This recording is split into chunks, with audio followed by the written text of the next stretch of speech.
नमस्कार, प्रणाम, हाय दोस्तों। आप लोग को स्वागत है सीके चौहान ब्लॉग्स में।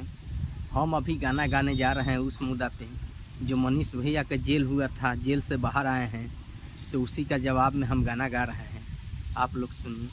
अरे सारा विरोधी अब देखियन सन निहार के, सारा विरोधी देखते रह जइहन सन निहार के।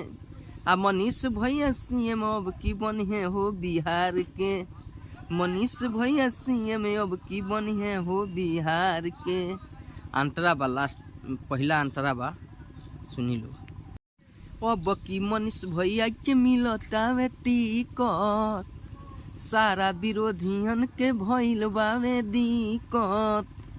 अरे अब की मनीष भैया के मिलल बावे टिकट, आ सारा विरोधियन के भइल बावे दिक्कत। अरे मन में खौफ बा अब कौनो ना देखिहन सन निहार के, आ मन में डर बा अब कौनो ना देखिहन सन निहार के। आ मनीष भैया सीएम अब की बनता रे बिहार के, आ मनीष भैया सीएम अब की बनता रे बिहार के। अरे पहले वाला नई खेनु अब के जबानावा, यही से तो छोटू चौहान गावता रे गानावा।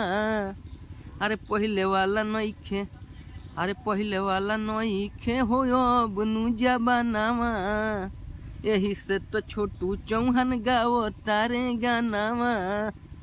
आ देख लो सब विरोधी अपन अखिया तुहन चियार के, आ देखबो सब विरोधी अपन अखिया तुहन चियार के।